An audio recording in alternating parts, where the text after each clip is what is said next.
पुणे शहरात एक धक्कादायक प्रकार उघडकीस आला। एका व्यक्तीला हवाई दलाचा जवान असल्याची बतावणी करत फसवणूक करताना रंगेहात पकडण्यात आलं।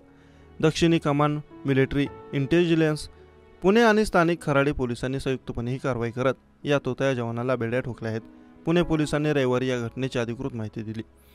पोलिसांनी दिलेल्या माहितीनुसार गौरव दिनेश कुमार नामक एक व्यक्ती संशयास्पद परिस्थितीत वावरत असल्याची गुप्त माहिती गुप्तचर यंत्रणेला मिळाली होती। या माहितीच्या आधारावर पोलिसांनी त्याला ताब्यात घेण्याची योजना आखली। कसून तपासणीनंतर 18 मे रोजी रात्री 8:40 दक्षिणी कमांड मिलिटरी इंटेलिजन्स आणि खराडी पोलीस ठाण्याच्या संयुक्त पथकाने पुणे शहरातील खराडी भागातून या आरोपीला आपल्या ताब्यात घेतलं। या कारवाई दरम्यान पोलिसांनी आरोपीच्या घरातून काही वस्तू जप्त केल्या, ज्याचा वापर तो लोकांना फसवण्यासाठी करत होता।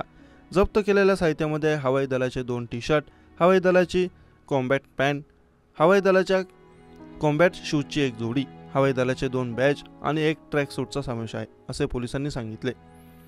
पुणे पोलिसांनी या तोतया जवानावर भारतीय न्याय संहिता BNS कलम 168 अंतर्गत खराडी पोलीस ठाण्यात गुन्हा दाखल केला आहे।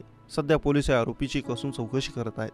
त्याचा नेमका उद्देश काय होता आणि त्याच्या या कृत्यामुळे सुरक्षेच्या दृष्टीने काही गंभीर परिणाम झाले आहेत का, याचा तपास पोलीस करतायत। या प्रकरणातील अधिक माहिती लवकरच समोर येण्याची शक्यता आहे। या घटनेमुळे पुणे शहरात एकच खळबळ उडाली असून सुरक्षा यंत्रणा अधिक सतर्क झाली आहे।